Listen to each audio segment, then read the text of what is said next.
Hello and welcome to the Digital Insight, the technology and supply chain podcast that delivers valuable C-level perspective into the core issues surrounding business transformation and digital disruption. Each episode will bring you the most inspiring executive insights from those leading transformation strategies within the world's biggest and best-known companies. The Digital Insight. Disrupt, transform, evolve. Welcome to the Digital Insight, the official podcast series for CPO Strategy and Interface magazines. Today, I'm joined by Ian Moyse, EMEA Sales Director at Natterbox Limited.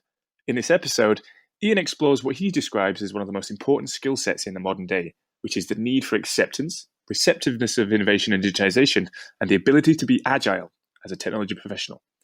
He also explores how, from the ground up, Natterbox has built a cloud telephony system through Salesforce, one that enables the use of customer data to improve and transform the customer and agent experience through telephony. In his own words, it's enabled them to do things you simply couldn't do with telephony. So Ian, welcome to the Digital Insight. Hey, great to be here, Dale. So as a way of kicking things off then, and so I can understand a little bit more about yourself, can you give me a bit of an overview of your career, your kind of journey and your sort of pathway through technology to where you find yourself today? So I fell into technology at an early age because I saw one of the old this will age me, one of the old ZX81 1K computers, and I was hooked. It was mesmerising. It was, what is this? And compared to today's tech, you wouldn't even blink. But it was a revolution, and that hooked me in. So I initially was a programmer, trained to do that, could program in to varying degrees 10 different computer languages, worked at IBM, and then saw salespeople out there with company cars, mobile phones that were the size of a house at the time. But so I moved into sales on the basis of, I felt, do you know what, I really understand and have a passion for this stuff, and there's an opportunity to earn money there, and I know what I'm talking about. How hard can this be? And X number of years later, I'm still in the sort of sales position. Technology is changed beyond belief, and it's still hard and getting harder because everyone's more informed. Because of technology, everyone knows more about stuff than they ever did before. So the job, I think, of a salesperson or anyone in that environment, you need to be more on your game, more informed, but not about facts and figures of technology. But I think it's more now about the outcome for the customer. What can these things do for me?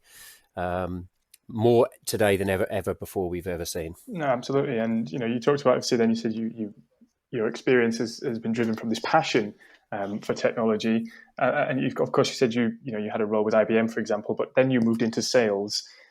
How important is it for you in terms of your own career journey then to have had that experience on one side of it, sort of technology, and then to be able to translate that into the kind of sales side of things, and how much the two inform one another? Well, they're very different. I guess there's different DNA in you to do both. I miss about programming. That's the creativity, that you start with a blank canvas, so to speak, and you create something that now does this for users, or you can see. It's more creation. So not quite art, but it's that sort of feeling that you've created something. Whereas sales is a very different DNA. The big difference, I think, is, with sales, you are judged, you don't get a yearly review. It's every month, visibly. From technical side, that's the biggest difference I saw, or culturally inside as a human, was programming and development. You have a totally different goal set and measurement set than you're only as good as your last quarter sales type thing. You have to constantly change and transform. Whereas programming, it might be a different language, but the fundamental construct you work under is similar.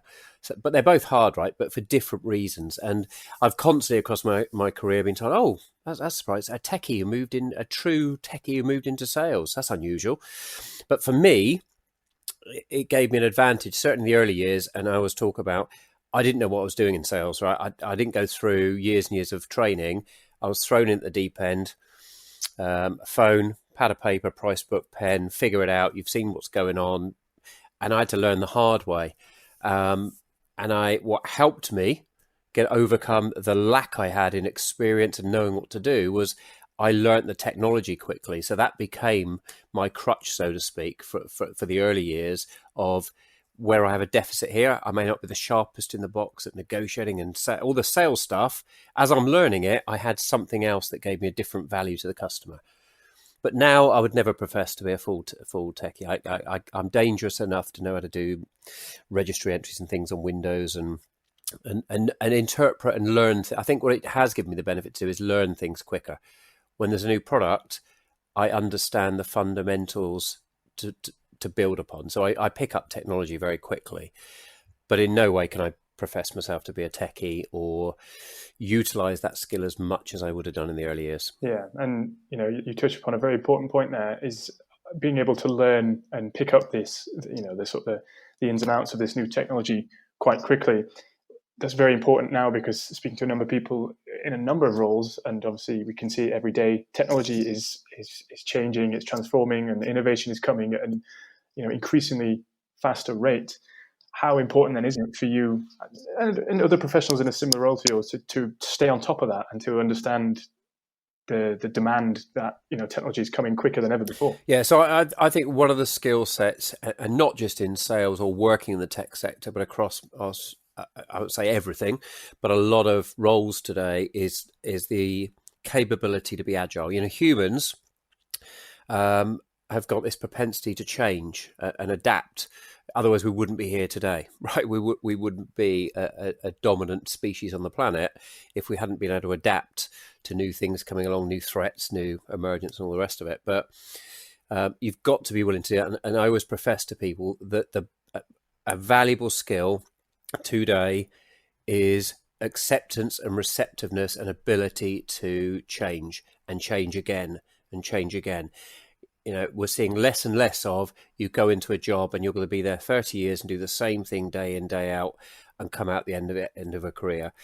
More and more today, there's a lot of articles about this. There's jobs around now. Data scientist just came into my mind, but web developer, there's all these jobs, social media evangelist. There's all these job titles that didn't exist 10, 15, 20 years ago. We wouldn't have understood what it is, because the technology didn't exist to drive a new need for a new skill set, a new methodology. And we're going to continue to see that. There's all this talk about robotics and AI replacing jobs. But what you should be thinking is, how does it either transform what I do or the skill set I've got? How can I apply my experience and skill set in a different way to stay relevant, no matter what technology does to change around us? We've seen it in standard technology. I remember the days when you put servers everywhere in your building. You'd have a print server, a file server, an email server, physical. Today, most of that is in the cloud for most businesses, but you still have IT people and technical people. But what they do is different. How many technical people in a company in IT are building a server? Not so long ago, it would be they'd get a server in, they'd load the operating system, and they'd load, whether it be LAN manager or NetWare, networking technology, and put the Ethernet card in. All that stuff. Who does that anymore? But you've still got an IT department, but what they're doing is different. Their skills are different. The skills they need may be on AWS or Azure. They may be around configuring Oracle or SAP. So you still need them, but you've had to adapt and learn new skills are relevant to the technology of today. So looking then at your role specifically then, obviously we're talking about technology. There's all kinds of terms. You mentioned it yourself then, robotics, for example, and you've already talked about data. So obviously a big part of your expertise, so to speak, then is in the cloud space. So tell me a bit more then about your current role and how that fits into obviously the company you're with. Yes, sure. So I'm a EMEA Sales Director of a company called Natterbox, and Natterbox, in simple terms, although what we do is quite clever and broad, is we have built from ground up, and it's our technology, a cloud telephony system. What was called VoIP before VoIP had the bad early reputations of the early iterations. But the real unique is we've done the system fully inside Salesforce. So we're the most integrated telephony platform for the Salesforce platforms, whether it be Service Cloud, Sales Cloud, Force.com, etc. on the planet. So we focus on that. It's a big market.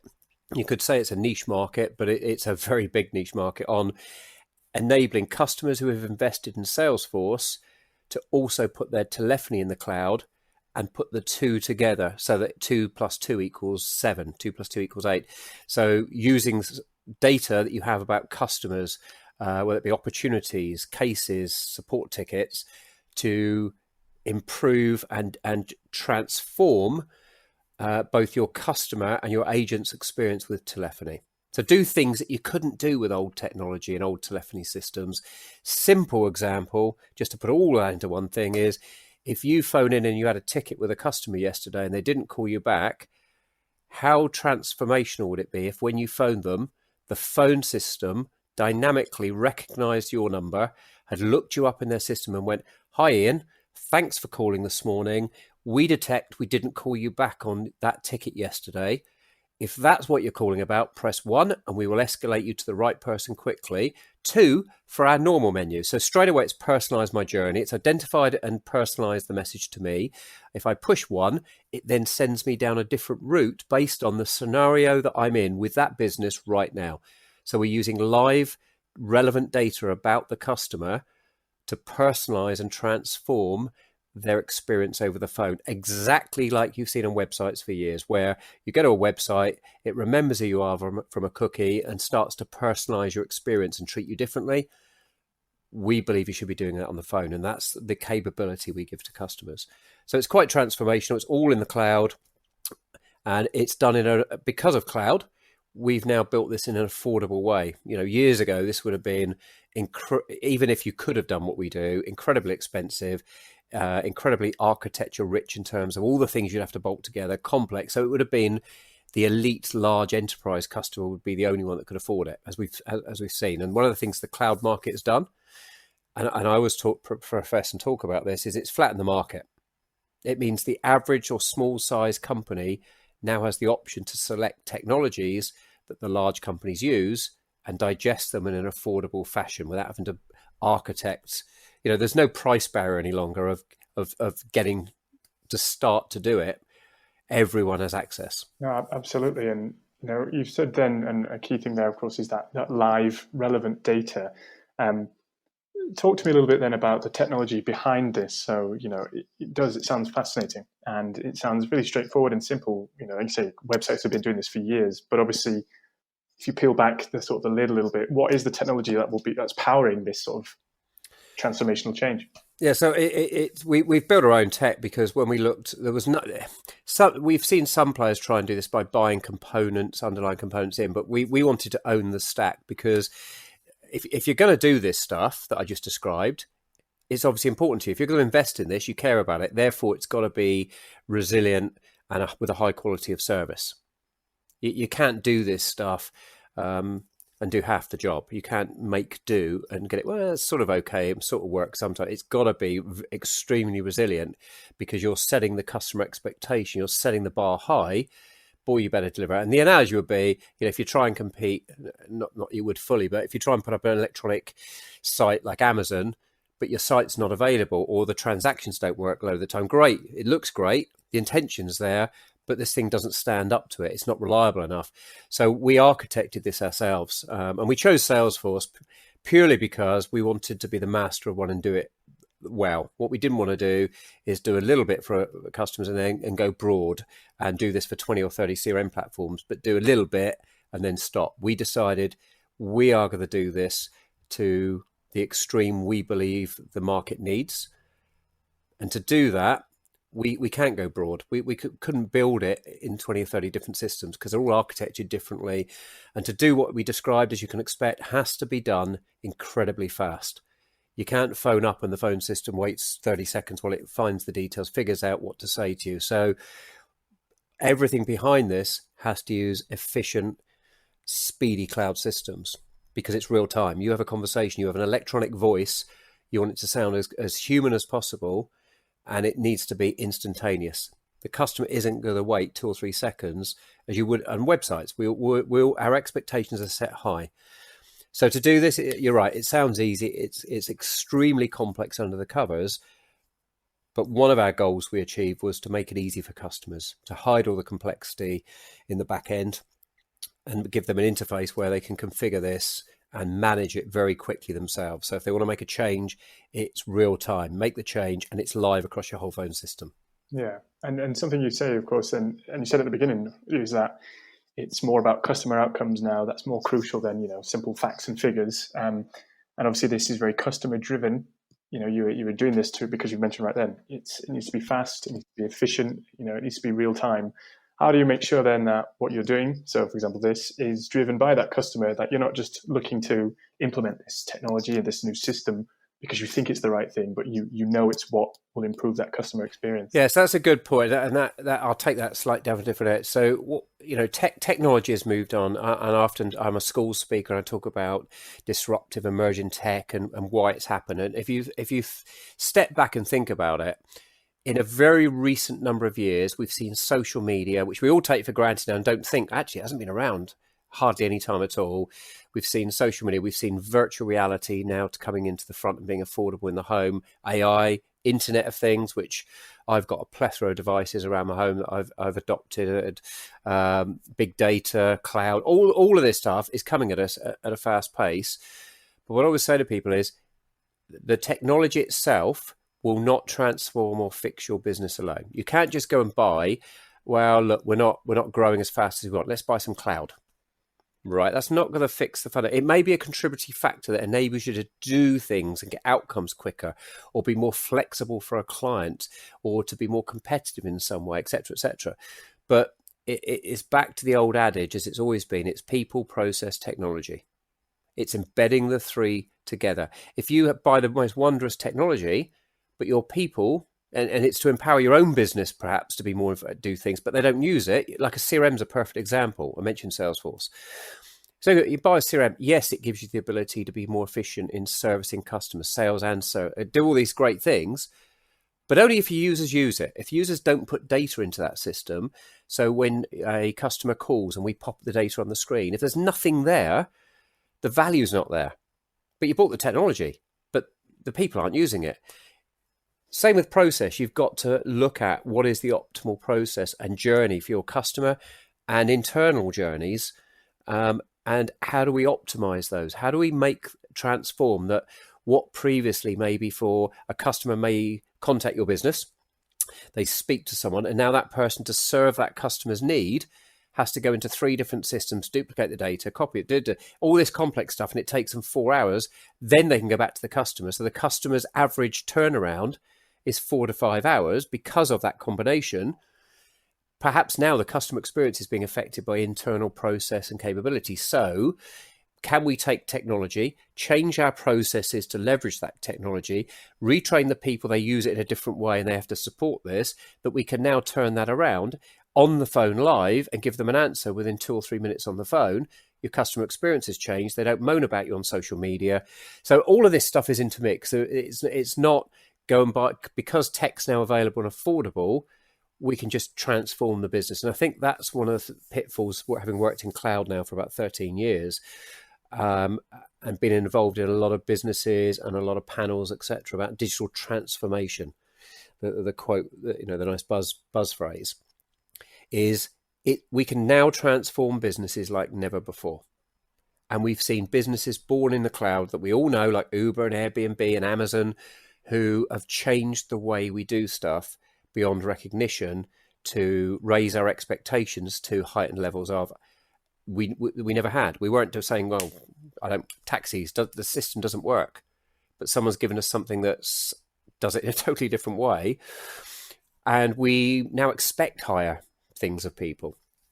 But the challenge in digital transformation is not the phrase, it's how do you do it? Because you don't just buy a new piece of tech and it'd be nice, right? Buy it, flick a switch, and we're there. It's not easy because you've got to look at legacy systems, processes, the people you've got. Buying the better tech comes in, but you've still got to handle all that stuff. That's what makes it hard, not the buying of the new tech. Tech's getting faster, cheaper, more functional every day.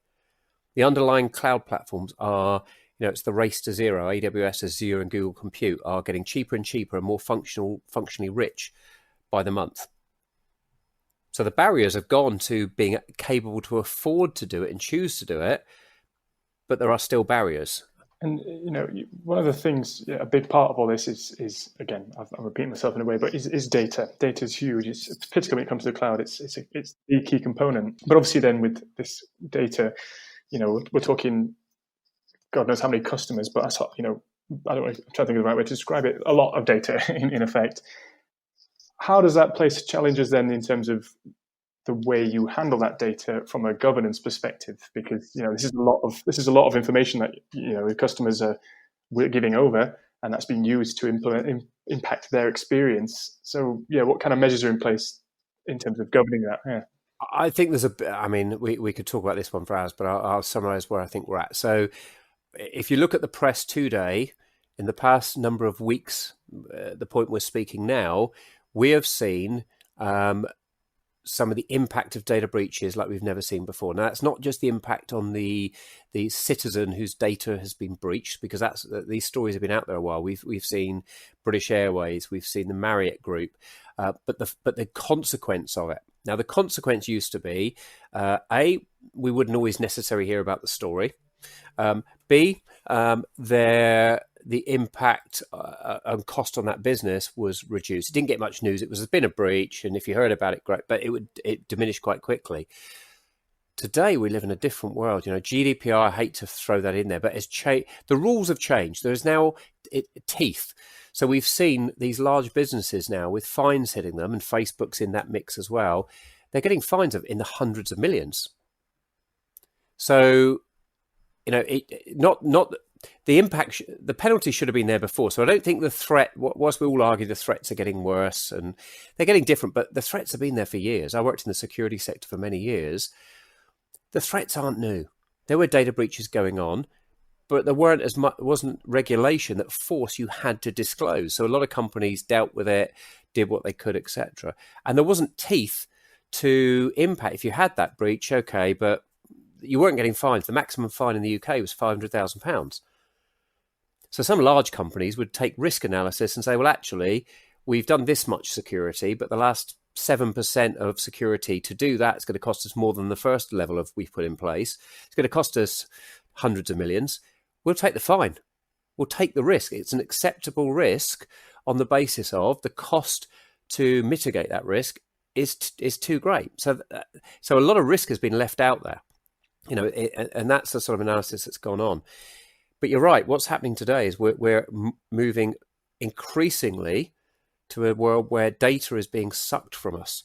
We all probably seen the articles recently about Alexa and Siri and these that they're gathering and listening to us all the time, whether you choose them or not. Unless you've gone in and done the settings, like on social media, unless you've gone and changed the default settings, these things are gathering data, and they're gathering more data than is going on probably. Because data is the new oil. Data is the new gold. If you've got data, that is an incredibly valuable asset.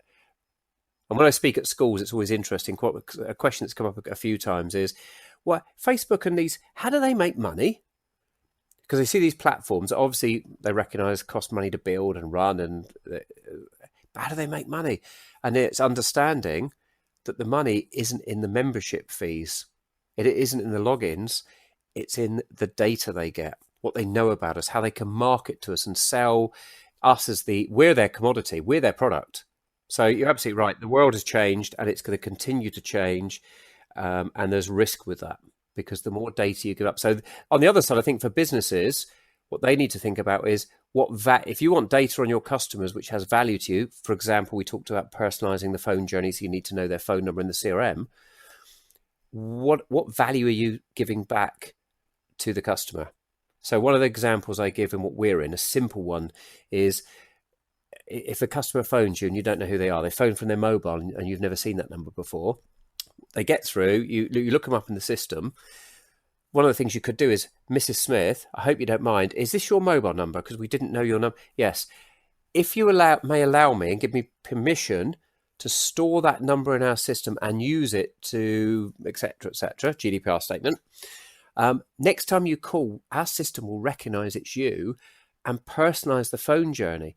So you won't get the generic menus. If we know something's going on or you've ordered a product, it will help you in engaging with us. Would that be useful?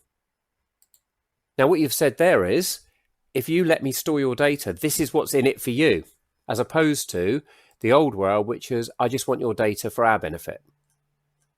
So the more you can give value back to the customer and demonstrate the value of them sharing your data with you, there's something in it for them, the more likely they're going to grant you permission, because the citizen now has more rights than they've ever had before to resist the right for you to store their data or use it. And that's a challenge for marketeers, for sales, for all businesses, right? And all the things we like to do in personalization, and knowing about your customer, and engaging and selling to your customer, you need to know their details. And something you mentioned then, an old world, and now this is the sort of the new world, and the customer's got more control, more rights than ever before. What about the next? I mean, I'm not saying predict the future, because how can you? But what about the next change? So, like, obviously, these customers of today, sooner or later, they're going to change again, and how is that going to impact this this area? Well, what I say to people is, at what point you have to look at what. So this doesn't answer to everyone, but what is your business? What is the product or service you sell? What's the dynamic of your customer? Now, if you're a hairdresser cutting hair in the high street, you physically have to cut hair. So it's not, unless some incredible robot comes along in the future, that's going to continue. But so it's understanding what your business is and what the persona of your customers are, and how are they wanting to interact with you. And it depends on generation as well. Millennials have been born into a world, and Z's certainly coming in, these terms we come up with, into a world where social media has always been there, and all this tech we're seeing, and Amazon and apps on your phone for ordering is taken for granted. I would argue, however, all of us that haven't come from that generation have probably been dragged into it anyway, and we take it for granted as well. Who hasn't ordered from Amazon? I ask audiences, and I remember doing this, shows I've been around a while, with audiences years ago. I was around when the internet, as we see it today, the World Wide Web, was early days. And I'd ask audiences, how many of you have bought something over the internet? And this is the incredible thing today, right? This isn't so many years ago. You'd get a room of 50 people, and you get 3 hands go up. In 50 people had bought over the internet. And often it was something like, bought flowers from Interflora. It was something fundamental like that, off a clunky old website in those days. Now, if you ask that, you try and find a hand that hasn't bought something over the internet. You're going to find an extreme entity who won't touch anything with a transaction. But in general, we've all done it. You've ordered a taxi on Uber. You've ordered something on Amazon. You've done Prime, so it comes the same day or the next day. Our expectation bars have been set to a peaked level. The problem for any business that isn't in that born in the cloud model is that the customer expects the same of you, because someone else has raised the bar. And that's why we've seen the likes of Blockbuster Video fall foul of Netflix and Amazon's Love Film, as was. Nothing wrong with Blockbuster with hiring a video, but someone came along and presented a faster, quicker, slicker, more flexible. You don't have to physically return a device. You can get the movie instantaneously at 2 a.m. Actually, I can't sleep. I'll watch a movie. Boom. What would you have done? Blockbuster shut. It changed the dynamic of how the customer engaged or bought that product or service. And if so I always said if you're in a market which can be transformed, or you've got someone coming into it, you need to start now. It's no good like a Blockbuster. Well, we'll look at that later. People aren't doing it yet. You need to be the ones doing it, not waiting to someone else to transform you, and then you're on the defensive. Because it's harder for you as a legacy business to transform than it is for a newcomer. Because a new business will buy everything in the cloud. They'll buy all the new technology and apply processes that fit the new world that we're now in, and the new biodynamic and the new customer persona and the new tech world we live in, because they can. And I always suggest to business, I'll leave you this final thought on this point. If you're in a business, forget what you do today. Go in a room with the people who understand the history of your business or the dynamic of your market, whiteboard, spend a couple of hours with some coffees and donuts and just chat through. If we were starting this company again today, what would we do? And there is no restriction of, but we couldn't change. Forget that. Your company does not exist. You have all left and gone to a startup. You're going to start a competitor. What would you do? And you would not build what you built historically. The reason you did that is because it was the world you were in at the time you built it. So there's nothing wrong with what you did. It's the nature of the beast. But today, you do it differently. And that's how your mindset needs to start. Then you work backwards to, okay, so how do we get there? What's the easy win? Is there anything of these 20 ideas we come up with where we can start to, this year we could do 3 of them? Because that'll be hard in itself, right? But we can start to move along the journey of trying to move towards that. Because we've all agreed, if we start the business today, that's what we do to beat our own company. And if you can think of it, someone else can as well. And someone else can do it. And they can potentially do it quite quickly. No, absolutely. And, it's a point that I've heard a number of times. And I always like to, you took a question straight out of my mouth there. Where I was going to say about, people always talk about disruptors in the market. You either disrupt or you're being disrupted. And I think you've hit the nail on the head really well then. I guess what I'm going to ask then is this is a difficult question, and I'll admit, and this probably is me asking you to try and predict the future, but based on what you see, you go out there, you do talks, you're active in the market. Where do you think the next shift is going to be? And I know that is a big question, but, for example, you talked about Blockbuster, you talked about Uber, these are things that there was, once upon a time, Blockbuster was the king, so to speak. And then sooner or later, Netflix came along and it completely revolutionized and changed that sort of business model. Where do you think the next change may come from? So when I speak, what I talk about is I don't think we've even started. I don't think we've even started. Look. If you look at the accelerated curve of technology, if you map it out from mobile phones when they came out, right? We saw when the mobile phone emerged, it wasn't many years ago. Let's think about that. In the terms of history, it was tens of years ago, and it was really dominated by the Nordic region. The likes of Ericsson and Nokia. If you look at the stats, there's a nice graph that shows those two between them own like 90x% of the market share. They dominated. Where are they now? Right. So this isn't about leading a market. It's about, as I said, change and change again. So there's nothing to say the likes of Uber or Airbnb or the Just Eats of this world, who have come from nowhere and been a disruptor, they can still be disrupted. Disruptors can be disrupted. And we can also see legacy companies, just because you're big doesn't protect you. If you look at the Fortune 500 and how many of them have totally changed that weren't, I think something like in the top 50, there's a large percentage of them that didn't even exist 15 years ago. And yet they're now in the top 50 companies in valuation in the world. But it doesn't mean they're safe. Because if they can do it, someone else can come along and do it. We're in a time where value is created more quickly than we've ever seen before. And that's based on the technologies that have been there. Well, if you look at today compared to 2 or 3 years ago, technology has jumped again. Where are we going to be in 5 years, 10 years, 15 years? How fast is disruption going to get? So unfortunately, we're going to see some big names continually disrupt. I'm not going to name any particular ones on here, but I think even some of the big tech firms who have been around for tens and tens of years, and brands in all different sectors that we've known as the market leader or has always existed, are up for disruption to be either acquired or not exist any longer. And we're seeing it in bricks and mortar retail right now. It's probably the one that's the most clearly invisible to the average person on the street, is how many retailers are going out of business. How many brand name retailers are gone, or we see them in the news struggling or closing stores. But these are brands that we think, they've been around 30, 40, 50, even 100 years. They've done nothing wrong. Us as consumers, the buyer persona that they deal with has changed. They've not done anything wrong. We don't hate them, right? We weren't complaining to them all the time. That was the world we were in.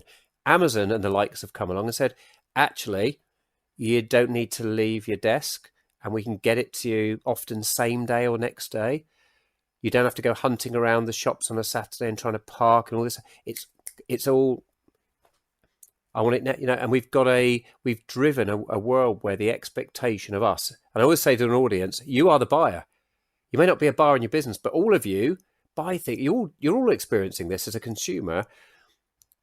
You can do things quicker, faster, cheaper than you ever could do before from a mobile device 24/7. If you'd said that to someone 30 years ago, you'd have been a visionary that, wow, science fiction. And think of the power we've got today. We've got the compute power in your hands, in a phone, smartphone, incredible compute power connected to everything else out there. So you've got infinite compute power in the cloud where you can connect, get information. What a world we're in. But it has threats, it has risks. We're all seeing that today. We're seeing, the badness of some of it, and we're seeing cyberbullying. We're seeing data threats and data leaks. We're seeing security worries and privacy issues and all the stuff, right? With drones and AI, all this technology, all of it has got threats because we've moved so quickly.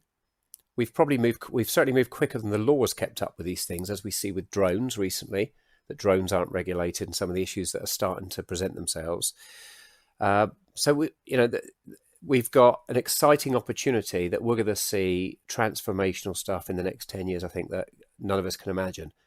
And all of it being affordable and getting more and more affordable. But with it comes a lot of threats we didn't imagine.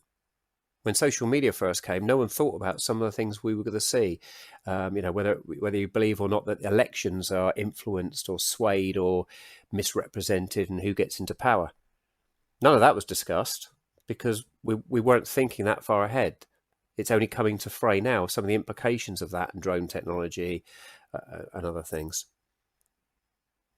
But it's an interesting time, and it presents opportunity if you're willing to change and grab the opportunity and utilize what's available to benefit your business and your career.